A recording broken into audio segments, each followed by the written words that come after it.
เจ้าที่วัดพระแก้วเจียงหายนั้นเรา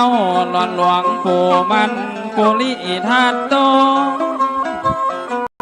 หลวงพ่อปานวัดบางนมโคอกปุโธธรรมโมแล้วนครเมืองไทยกรุงศรีอยุธยาเนื้อเจ้าท่านไทย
สมเด็จยังมาพุทธทาโคยังสิกาจารย์วัดสามพยาวรวิหารแม่นมันกรุงเทพมหานครนายมนน้องจันเจ้าเกี่ยวเกียบฟันปากันลงมาเจ้าพญาแสนภูอยู่จังใดเจ้าข่าพญาวังในด้วยกันบ้านพญาใจยวงศ์ก็อย่าเจิมเจ้าเจ้าพญาวิเศษแต่ตักนักหนาไข่กำจ่าเจ้าแก่นยอดน้ออายเจ้าป่อหมอกมุงเมืองเจ้าซอยดอกไม้กินตามไว้หาเจ้าหานายเจ้าแสนเมืองดีรีบเล่งกันใจว่าเจิมเจ้าให้แล้วน้องว่าอันพร้อมด้วยเจ้าแก่นเมืองในวันนี้แล้วว่าต่อแต่นั้นเจิมเจ้าน้อยว่าสันต้นตระกูลน่ะลำปางต้นตระกูลเล็กกาตระกูลนพคุณเจ้าอ่านต่างมาต้นตระกูลอุ้มหอบต้นตระกูลจะงามเจ้าแต่นั้นต้นตระกูลหานคิดที่วัดแต่ตักกานักนำแม่กิมลี่หานคิดที่วัดว่าเป็นแดนแม่นมันหานคิดที่ชัยก็เจิมเจ้าว่าต้นตระกูลจิราที่วัดแต่ตักกานักนอพ่อสุทธิพรจิราที่วัดนอเจ้า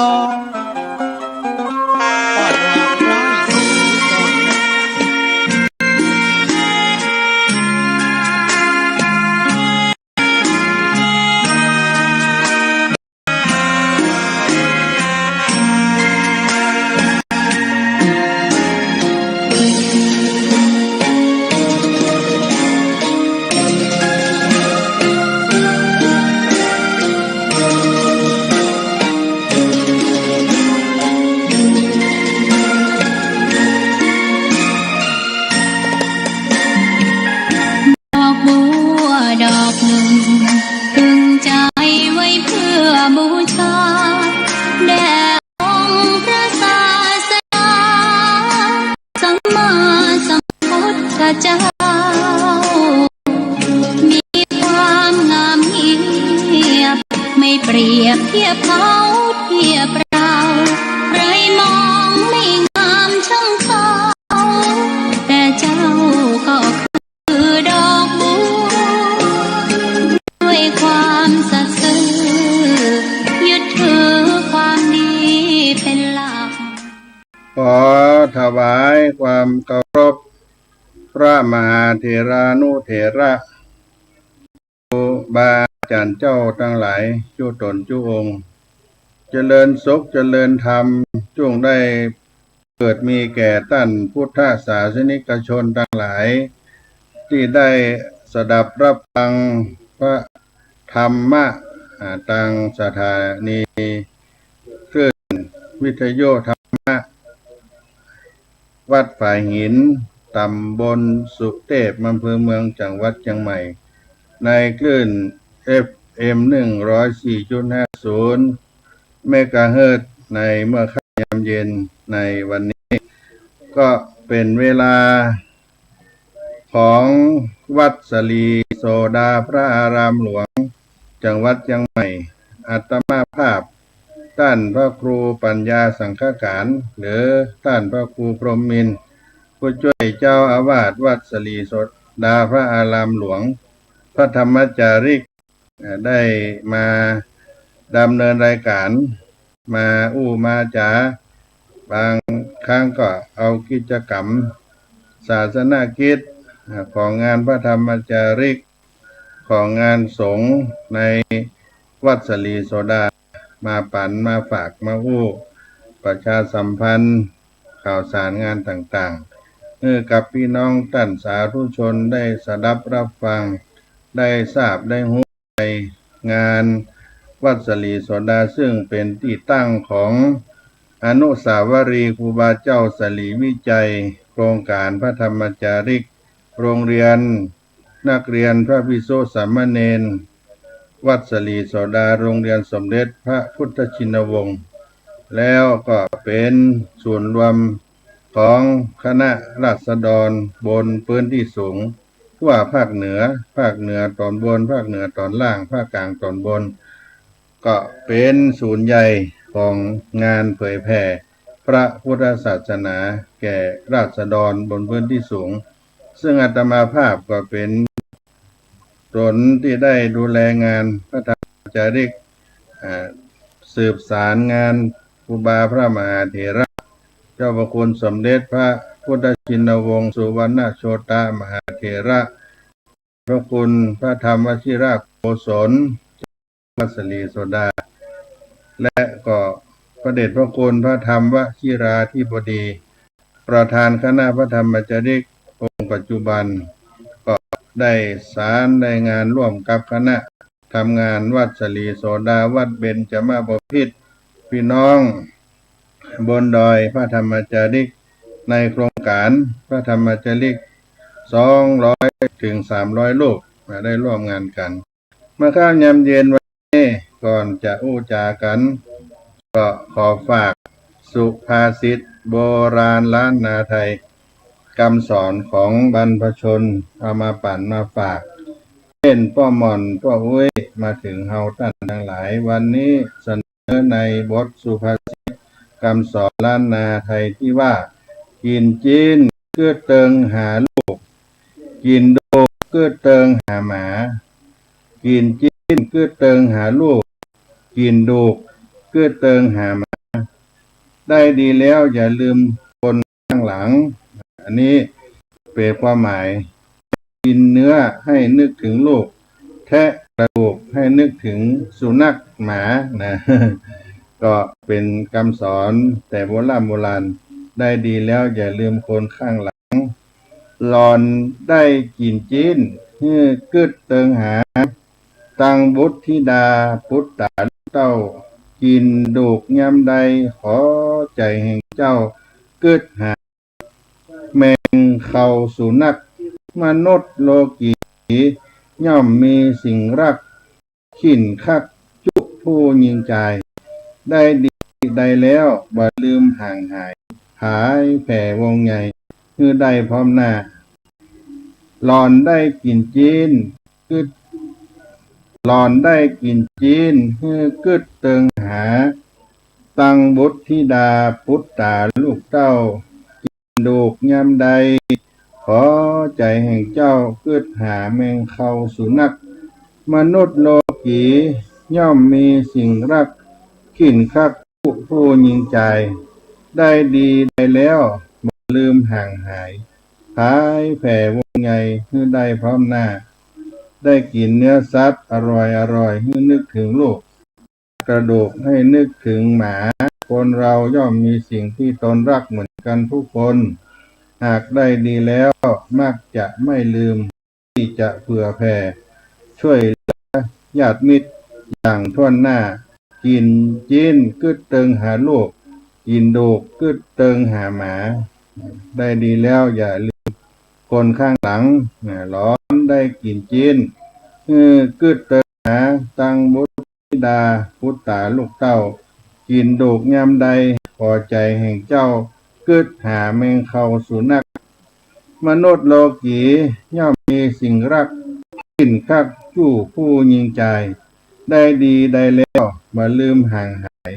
ผายแผ่วงใหญ่เมื่อใดพร้อมหน้าเมื่อใดพร้อมหน้าเอามาปั่นมาฝากพี่น้องท่านสาธุท่านฟังตั้งหลายมาข้ามยามเย็นในวันจันทร์ที่3เนาะจันทร์ที่3กรกฎาคม2569เป็นเดือน10ตุติยะหรือเดือน8หนหลังของภาคกลางวันนี้เดือน10เหนือลงค่ำก็มามาจากครับพี่น้องท่านผู้ฟังทั้งหลายวันนี้อาตมาภาพได้นำเอาพระธรรมเทศนาอานิสงส์เข้าวัดสามาเทศให้ฟังกับพี่น้องท่านสาธุชนหลังจากเข้าพรรษามาในเวลา5 วัน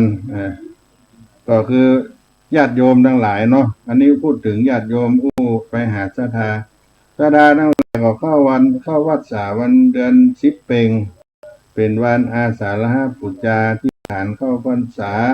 บำเพ็ญกินทานตลอด3 เดือนส่วนภิกขุสังฆานั้นตั้งเข้าวัดสาในวันแฮม1 ค่ำเดือน10เหนือ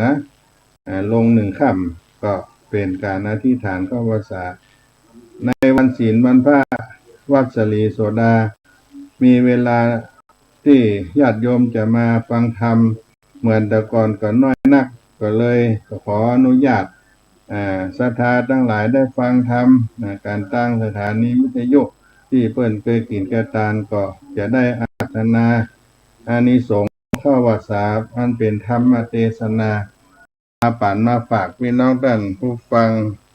แห่งคำรบหนึ่งเพื่อให้เป็นมังคละรักษายังคำสอนอันเป็นเนื้อพระธรรมคำสอนแห่งพระพุทธเจ้าแล้วก็เป็นวรรณกรรมในด้านภาษาของล้านนาไทยของเฮาด้วยก็เชิญพี่น้องท่านทั้งหลายได้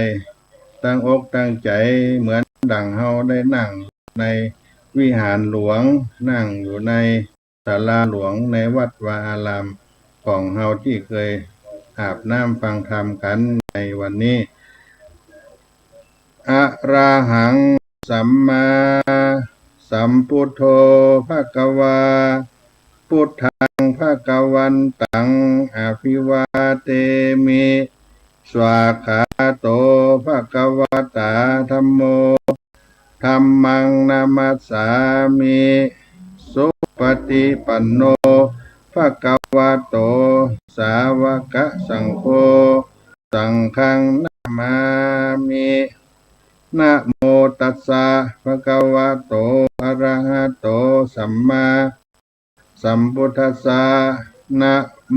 ตัสสะภะคะวะโตอะระหะโตสัมมาสัมพุทธัสสะนะโมตัสสะภะคะวะโตอะระหะโตสัมมาสัมพุทธัสสะ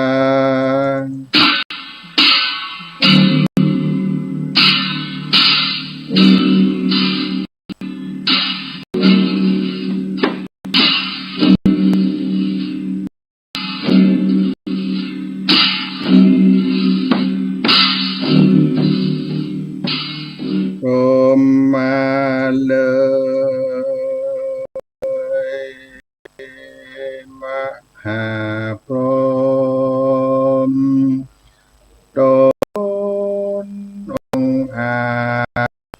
ด็จจากฟากฟ้าลงมาชื่อสหัมปติท่านก็วายนาลงมาสู่โลกโลกีมากระทำอัญจุลีขับไว้แต่ปราศาสแก่นไทยยอดใหญ่ยานว่าสัตว์ในสงสารโลกใดอันใดอบรมกุศลไว้ก็หาก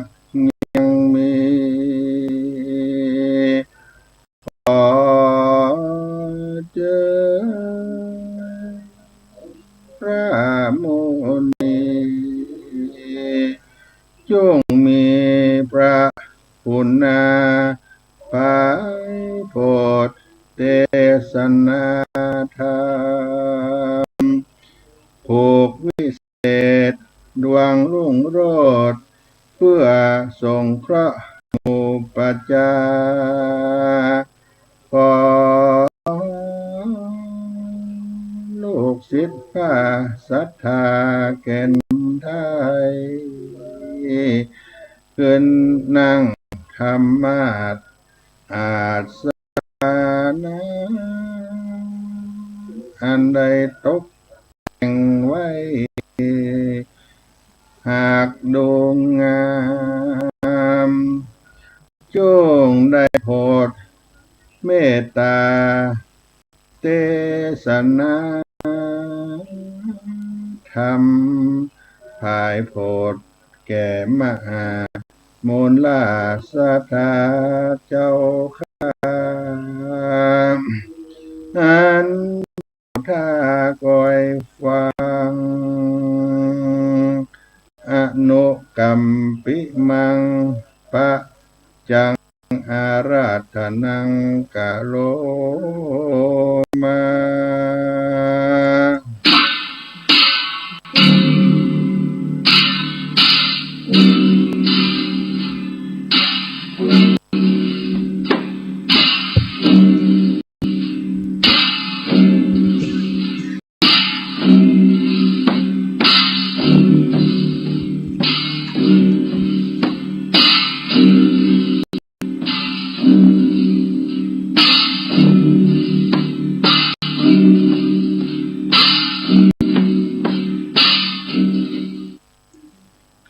นะโมตัสสะภะคะวะโตอะระหะโตสัมมาสัมพุทธัสสะ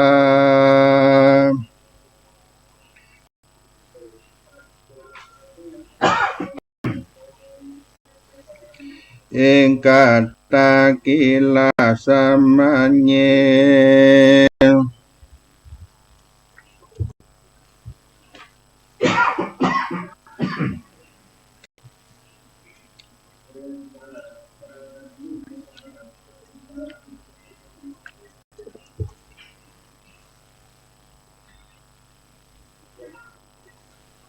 เองกัตตังกิลาสัมมัญเญสัทธากิจจกุเตปัมปะเตวิหาลันโตปัญจสัตตพิงสันทิงลาจางกะหังอุปาณิสัญญาสาทโวฟังราสัมโปลิสาทั้งหลายตั้งยิ่งใจหนุ่มเทาอันเข้ามาสู่ดับฟังรัชธรรมเทศนาแห่งพระพุทธเจ้าตนเป็นเข้าเงาศาสนากิระดังเรา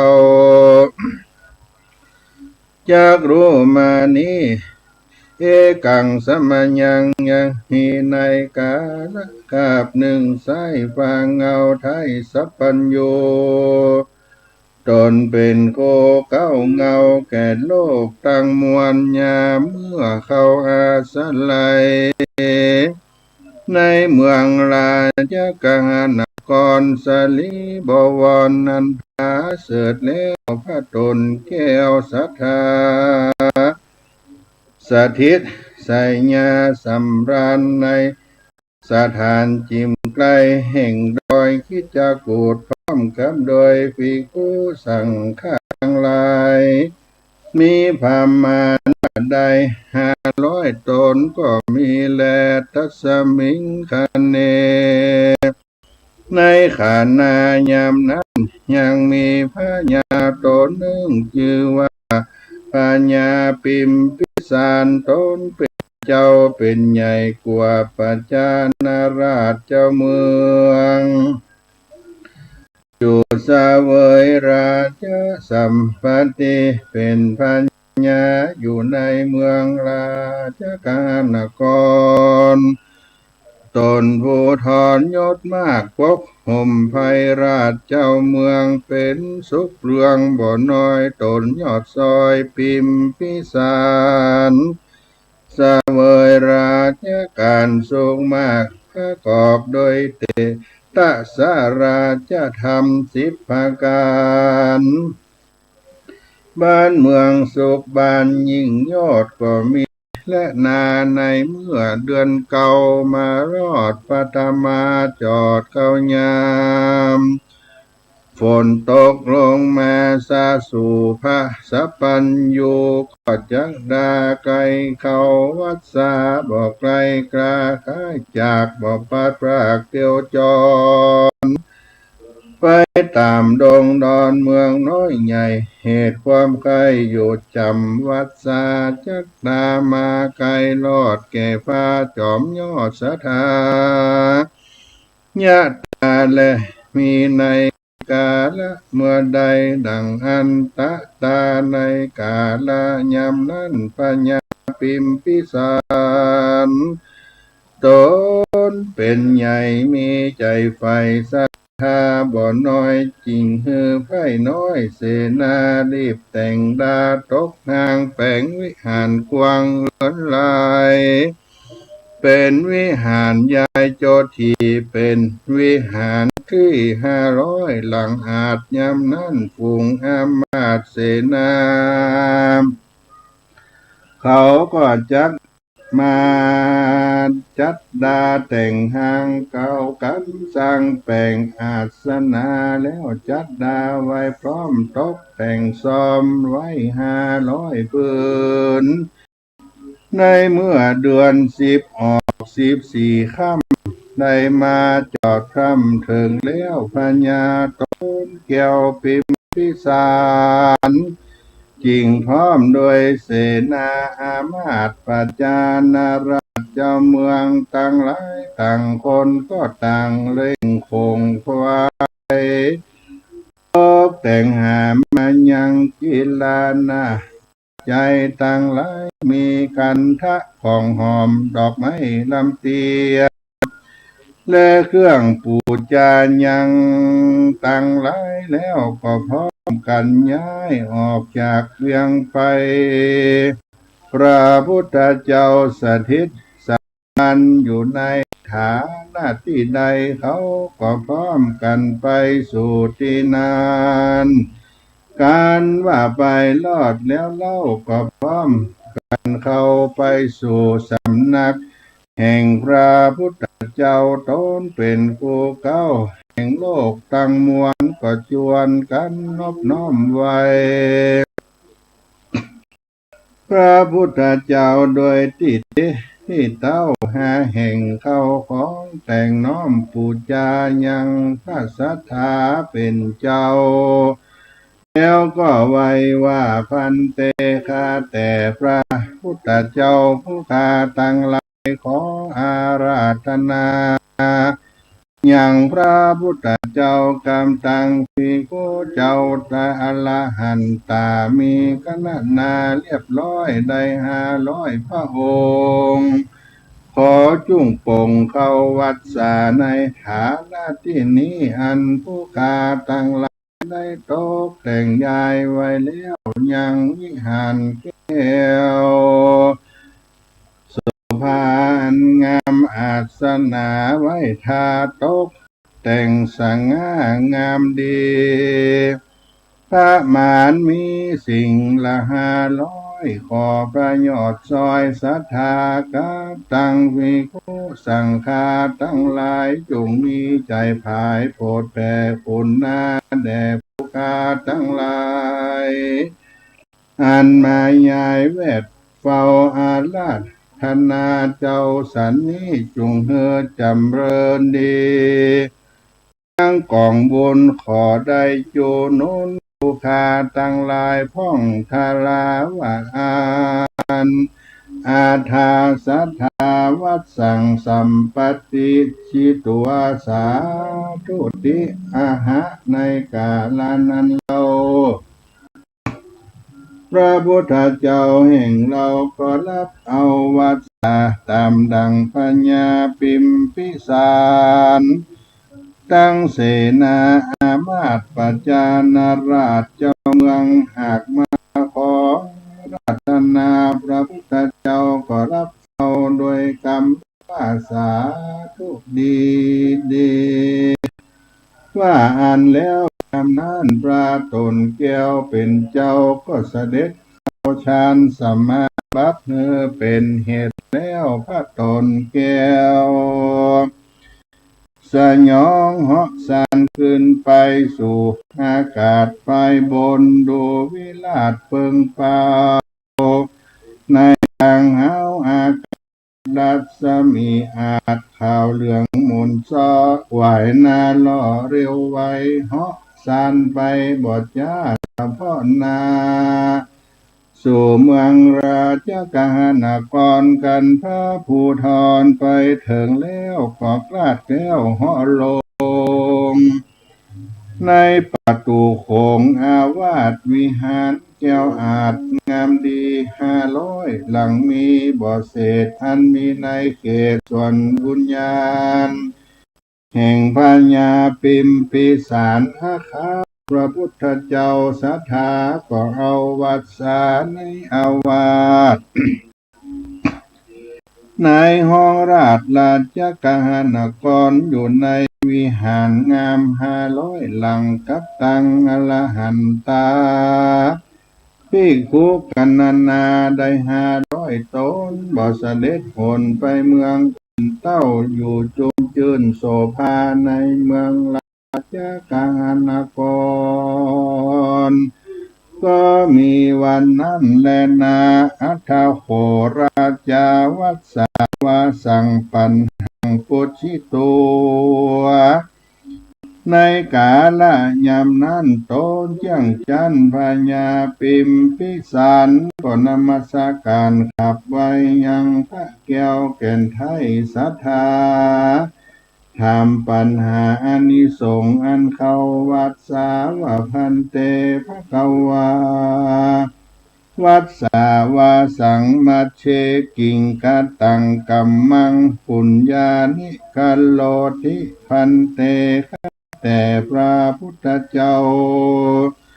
ตนผาเสดผู้ค้าบังเกิดกังขาหันเขาอยู่จำวัดสาได้อยู่เขาจำวัดสาเห็นภิกขุสังฆามวลหมู่ผู้ค้าตั้งหลายจะปงควายกะทำบุญเอาไว้จูหนุนไปนาในกลางวัดสาจักกะทำดังลือและจักฮือเป็นปัลลาอานิสงส์อันมากกว้างในปัจจุบันนาอันนี้และนาคาตาอันจักมาไปนาขอพระพุทธเจ้าจงเทศนาฮือแล้วแก่ผู้ตาตั้งหลายฟังได้ อาถาสถาเมื่อนั้นพระพุทธเจ้าจิงไข่ข้าอูแก้วเทศนาแก้ปัญหาปัญญาปิมพิสารว่าดังนี้จิงมัชเชมหาลายะวัสสาวาสังอุตตมังทตันโตอุตตมังสีลังลักขันโตอุตตมังภาวนากัมมังภาวะโตโดรามหาราชท่านมากล่าวกรรมอันนั้นเพราะเหตุใดจะพ้นตั้งหลายได้รักษาศีลห้าศีล8กำหนด8ไว้กำตนเป็นมังกรมงคลนั้นประเสริฐยิ่งนักได้จำเริญบุญต่างหลายมีตานรักษาศีลฟังธรรมเมตตาภาวนาในกลางวัฏสาก็เป็นมังกาลาอันประเสริฐยิ่งนักแก่โลกตั้งมวลดิลีเอวังปิตุกุณังกนันนากายุทธานาทีภุกลาภูเกิดมาในโลกนี้บ่อาจจักนับคุณแห่งป้อแห่งตนได้แลเพราะว่าคุณป้อมีมากลวงไล่บ่อาจจักสั่งขญานนับใดแม้นว่าคนต่างไล่ผู้ใดนับคุณป้อแห่งตนก็มาก่อเจติยะคำหลังเนื่องแต่พื้นแผ่นดินไปสู่ถึงอากาศพระลานาบุญอันก่อเจติยะคำนั้นก็บ่ได้ชื่อว่านับคุณป้อแห่งตนเตื้อแลได้ชื่อว่ากตัญญูกะตำตอบแทนคุณพ่อแม่อันหนึ่งก็มีแลสุวาโจมาตาปิตุคุณนางผู้กันละคนใดจักกตัญญูคือกะตำตอบแทนคุณพ่อแม่ใดดังอันจักหือใดอยู่ในโอวาทคำสอนแห่งพ่อแม่แห่งตนได้รักษาศีลห้าศีล8มากนักจำเริญคุณเกี่ยวตั้ง3ประการภาละนานได้ชื่อว่ากระทำคุณแก่พ่อแม่แห่งตนปาปาจิโตนะโรสธรรมโมคนต่างหลายฝูงใดได้บวชในศาสนากุตถาคตได้ถลงธรรมเทศนาได้สุดเรียนแล้วถลงศีลบริสุทธิ์บริมวลอันนั้นจริงใดชื่อว่าตอบคุณพ่อแม่กันตายก็ได้ไปเกิดในสวรรค์เทวโลกเหตุใดตอบคุณพ่อแม่แห่งตนมหาราชมาคุณนางกนะนาอาสังไขโยโดรามหาราชตนเป็นเจ้าแก่แผ่นดินว่าจากนักคุณแม่โตต่างอานคนผู้ใดมาก่อเจติยะอันแล้วโดยคำก็ดีโดยเงินก็ดีโดยแก้ว7จำพวกก็ดีผัดผัดดาตั้งแต่พื้นแผ่นดินขึ้นไปถึงพรหมโลกอัตตานังมาตาคุณนังปุกาละคุณนั้นยังบ่ได้ชื่อว่านับคุณแม่แห่งตนได้เตื้อแลเต้าได้ชื่อว่ามีใจชื่นยินดีได้ตอบคุณแม่แห่งตนสิ่งเดียวก็มีแลโยจาปิมาตากุณังสักกัตตาโยตาปุกาละผู้จักตอบคุณแม่แห่งตนดังอันเพิงตั้งอยู่ในโอวาทคำสอนแห่งแม่และเอาตนเท่าร่ำเรียนธรรมพระพุทธเจ้าและบวช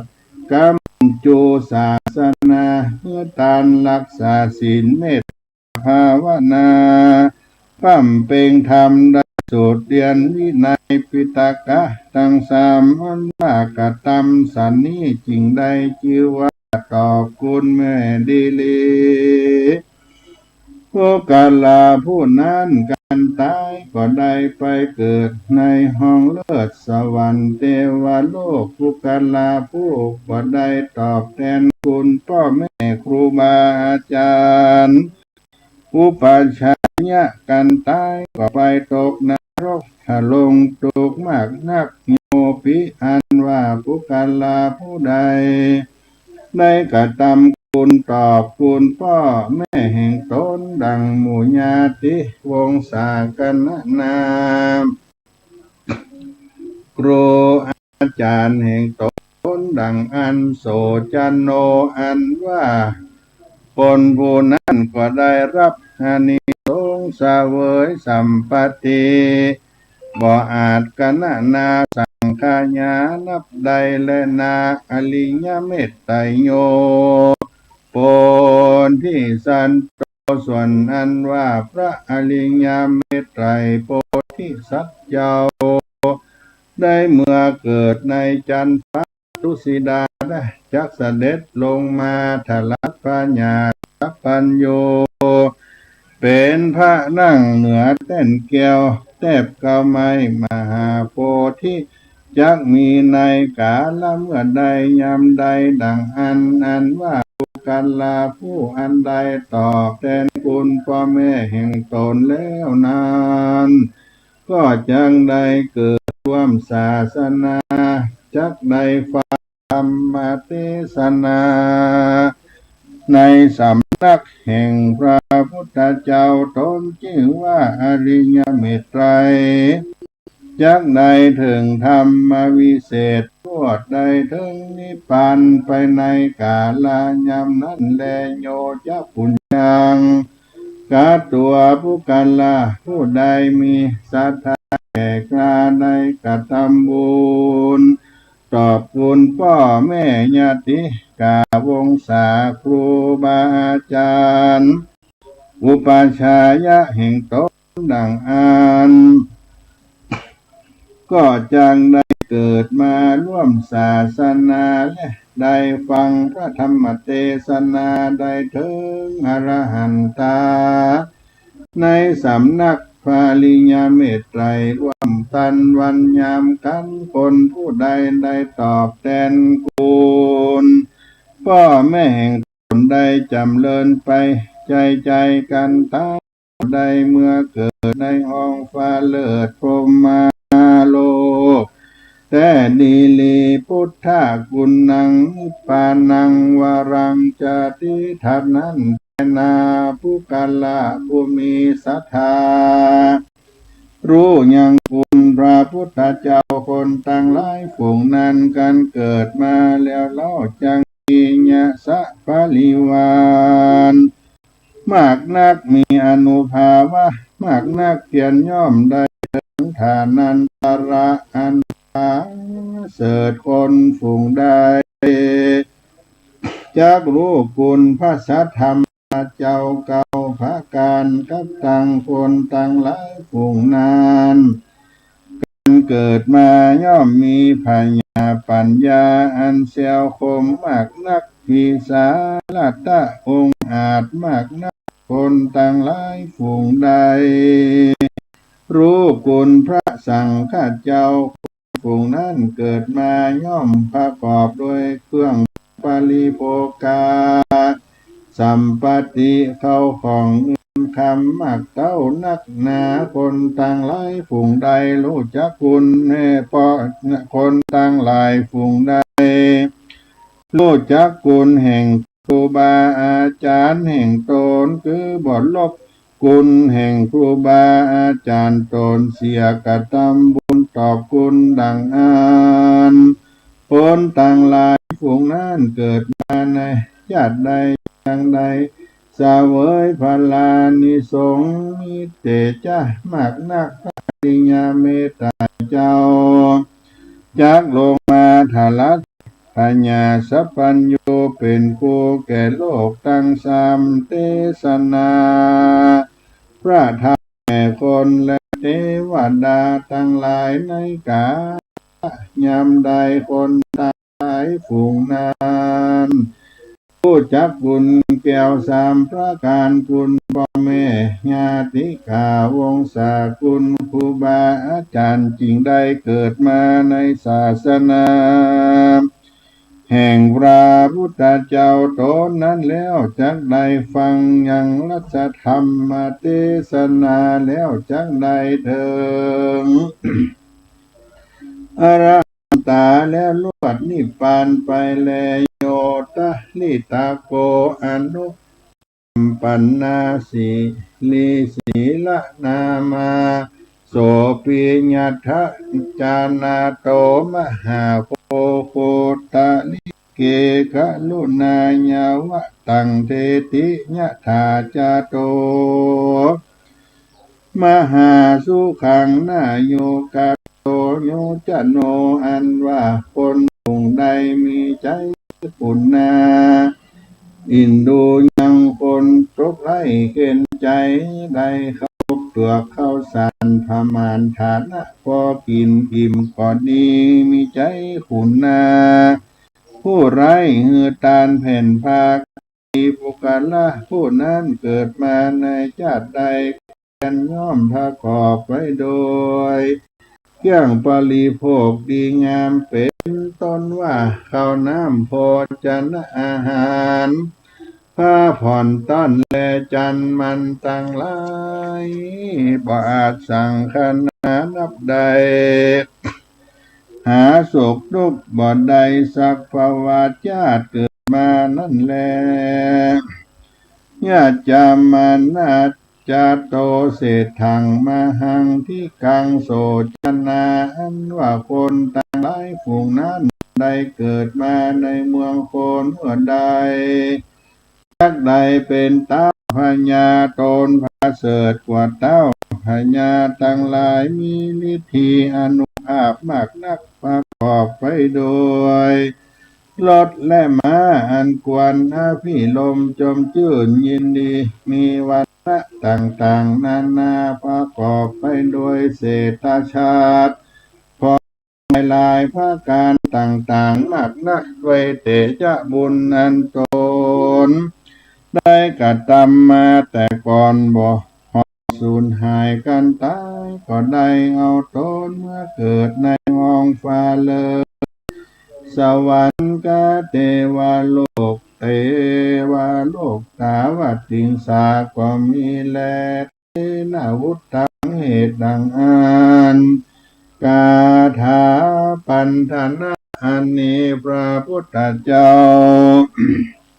เทศนาแก่มหาสารีบุตรเป็นเจ้าว่าดังนี้วัสสาปุญญราศีโลเกสุสุจติสาคชันติโสตโกอัญเยปาริตาเสวัสสยังมันติด้วยเตจะบุญอันใดอาราธนาพระสังฆเจ้าเขาวักษาผู้กันลาผู้นั้นกันตายจากเมืองคนก็ได้เอาตนเมื่อเกิดเมืองฟ้าเลิศตาวาติงสาสวรรค์กาเทวโลกก็มีแลพุทธานิมันตาวัสสวสังอนันตาพลังพันตุสหหัตถีสหัสสะอรทะสหัสสะกัญญาสหัสสานัจจคีเตสหัสสะปานิสาละสหัสเสตุตุลิญานิสหัสสะปลิวาราสหัสสะสตังสหัสสะอัญเยปลิวาเลปุญญาจาตังอโหสิผู้กาละเจ้าตนใดอาราธนาพระพุทธเจ้าและสาลูกเจ้าเขาวัดสาก็จังได้เสวยพระละอานิสงส์ในเมืองคนก็ประกอบไปโดยจ้างทั้งหลายได้ปันตัวเครื่องปริโภคาทั้งหลายก็ได้แสนตัวเป็นอันพาสุนักแลญาพ ริวารทั้งหลาย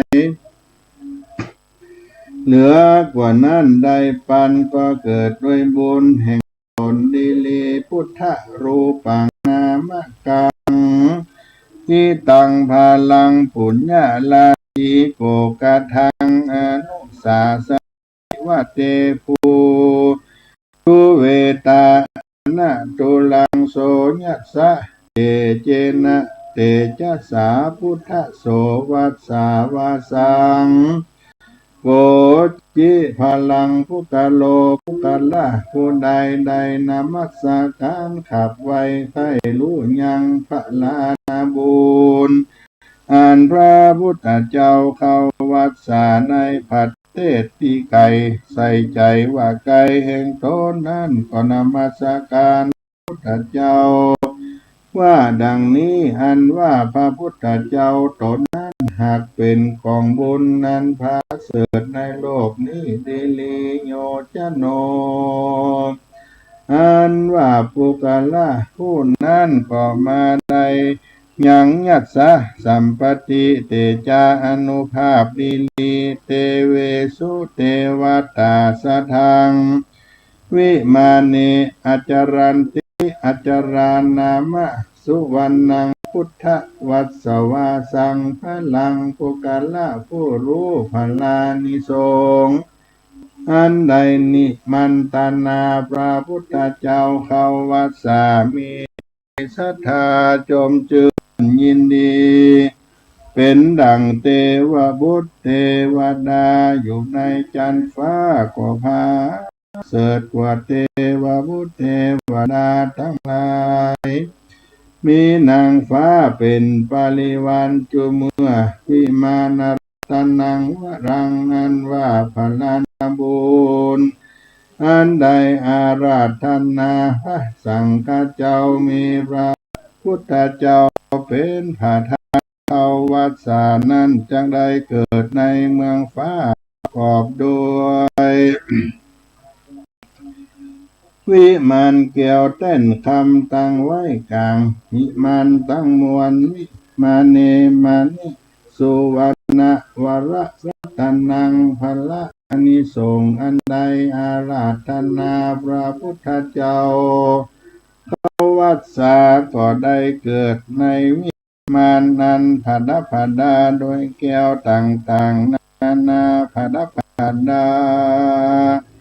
ด้วยจ่อฟ้าและยองปีอันแล้วด้วยแก้วและคำตั้งมวลยาวสากามาสัมปติยาวะพรัมมโลเกลาภติอานิสงส์อันใดปรารถนาพระพุทธเจ้า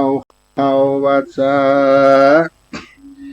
ก็มาได้ยังสัมปติทิพย์แต่กามาวจระทั้งหกตลอดต่อเต้าพรหมนิพพานันประเสริฐเทวาสังมัจเจธรรมะสนันตเนดุราธรรมเสนาสารีพุทธเถนอันว่าการหือตาศีลห้าศีลแปดและฟังธรรมเทศนาเมตตาภาวนาหากเป็นของบุญนั้นพาเสริฐในโลกนี้ดีลีผู้กันละยิงใจตั้งหลายได้หือตานรักษาศีลห้าศีลแปดเมตตาภาวนาและฟังธรรมเทศนาในกลางวัดสาจักใดอานิสงส์จุบาทย่างตังเตียวปะหิโนมาเสกาโลธรรมะสุตังตินโนในกาละเมื่อเดือนเก่าเป่งผู้กันละผู้ใดใดนิมันตนาวิโคสังฆาเจ้าเข้าวัดสาด้วยศรัทธาแห่งตนแล้วได้ฟังธรรมเทศนาเมื่อตานเข้าน้ำปัจจัยบ่ขาดได้สร้างอาวาสเมื่อเป็นตานเป็นที่อยู่ภิกขุสังฆาก็มีพลานิสงส์อันประเสริฐอันว่าอานิสงส์และอันใดเฮืออาสนะที่อยู่ที่กินเป็นตาน รักษาศีลฟังธรรมในกลางวัดสานั้นจักกันนานับอานิสงส์บ่ได้เกิดมาในชาติใดย่อมประกอบไปโดยพญาปัญญาและได้อยู่ภาษาคำมีคำนั่งดูงามวิลาศมากนักดังปัญจอาจาราพัตตัญจะประกอบไปโดยอานิสงส์อันโปการละผู้นั้นได้กระทำอันว่านางฟ้าตั้งหลาย500รถก็ได้500ม้าก็ได้500จ้างก็ได้500นางขับก้อนตั้งหลายก็ได้500ทุติยโนนทีตั้งหลายก็ได้500จุอันก็ด้วยบุญแห่งตนได้หือทานรักษาศีล5ศีล8ได้เมตตาภาวนาฟังธรรมเทศนาในกลางวัดสานั่นแลปุญญาเตเจนะปริโยสาเนพุทธมุขโตโสธิโสตาปฏิภาลาตินิสัมมาปุณิงโสติในเมื่อแล้วธรรมเทศนาอาราธนาภิกขุสังฆเจ้าทั้งหลายมีพระพุทธเจ้าเป็นเก้าเป็นพระทานเป็นพระโยชนาแก่ปัญสัตว์ทั้งหลายมากนักฟังพ้องก็ได้เถิงธรรมวิเศษมีพระเภทวโสตาสกิตากาอนาคาอรหันตาตามบุญสมปานันตนได้กาตาที่การมาแต่ก่อนก็มีวันนั้นแลนะพุทธานิมันตานาวัสสาวาสังเนเตตากิญาอันเก่ายังอานิสงส์อันใดอาราธนาพระพุทธเจ้าพระสังฆเจ้าทั้งหลายเขาวัดสาก็บังกรมสมเร็จเสด็จสาธุสาธุสาธุ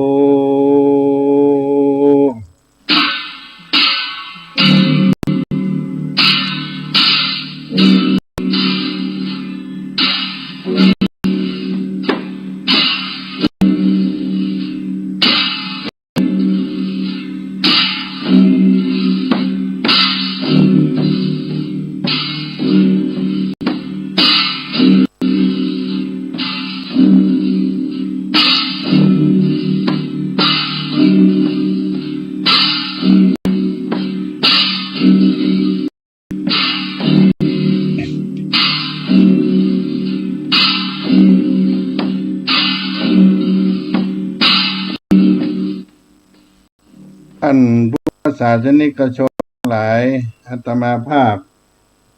ก็ได้นำเอาพระธรรมเทศนาเป็นพันล้านนาโวหารโบราณล้านนาของเมืองเหนือล้านนาไทยของเราแสดงถ่ายโพดแก่ศรัทธาสาธุชนพุทธบริษัททั้งหลายมาข้ามยามเย็นในวันนี้ก็เป็นการฟังธรรมอานิสงส์เข้าวัดสาที่ครูบาอาจารย์ปู่อุ้ยแม่อุ้ยพ่อหมอนแม่หมอนที่ได้ฟังกันมานับหลาย10 20 100 ปีผ่านมาก็เป็นอานิสงส์เข้าวัดสาสืบทอดกันมาเป็นเรื่องราวของการเข้าวัดสาการกตัญญูการได้อาราธนาพระพุทธเจ้าภิกขุสังฆเจ้าเข้าวัดสาบังเกิดอานิสงส์ดังที่ได้กล่าวไว้ในรัชธรรมมาเทศนาในการพิเศษที่จบไปนี้ได้เป็นพระโยชนะ กับพ่อแม่ศรัทธาสาธุชนทั้งหลายก็เอามาปั่นมาฝากพี่น้องท่านผู้ฟังนะฮะเป็นอานิสังสาภละอันได้พัฒนาพระแก้วเจ้าทั้งสามพระการได้ปกปักรักษากับศรัทธาเอาท่านทั้งหลายและการเข้าพรรษานั้นจะเป็นโอกาสให้พุทธศาสนิกชนเราได้ทำคุณงามความดีตลอด3 เดือนไตรมาสที่เป็นฤดูกาลแห่งฝนที่ภิกษุสังฆะเจ้าทั้งหลายได้อยู่จำพรรษาตลอด3 เดือนศรัทธาทั้งหลายก็มีโอกาสได้ใกล้ชิดวัดวาอารามได้สอบถามธรรมเรียนธรรมด้วยเป็นบุญเป็นกุศลและก็เป็นการรักษาประเพณีอันดีงามของบรรพชนเป็นบุพการีชนได้สืบต่อกันมาและก็ได้งดเว้นในอบายมุขสิ่งที่ให้ความเสียหายนานาต่างเป็นต้นว่าเรื่องยาเสพติดเรื่องสุราเมลัยต่างๆนานาเป็นต้นก็จะได้ปฏิบัติตัวตนฝึกอบรมให้อยู่ในกองศีลกองธรรมเป็นอัตตะสัมมาปณิธิคือการตั้งตนไว้ชอบได้ละความชั่วประพฤติความดีกอบกิจอันเป็นกุศลใน3 เดือนเข้าพรรษาก็เอามาปั่นมาฝากพี่น้องท่านผู้ฟังทั้งหลายก็ขออานิสงส์อันได้บำเพ็ญมาจงได้พิบาลปกปักรักษาให้พ่อแม่ศรัทธาได้หายจากทุกโศกโรคภัยโรคาพยาธิภัยพิบัติอุปัตตวะต่างๆนานาได้เจริญโดยอายุวันนะสุขภละปฏิภาณธนสารสมบัติสมประสงค์ดำจำนงหมายที่ได้ประกอบด้วยชอบด้วยธรรมสิ่งนั้นจงบังเกิดแก่มหามูลศรัทธาท่านทั้งหลายได้สำเร็จดังกรรมมากกรรมปรารถนาทุกประการวันนี้เวลาก็หมดไปขอล่ำลาไว้เพียงเท่านี้จัตตารโอธรรมาวัฏันติสุวรรณโนสุขังปะลัง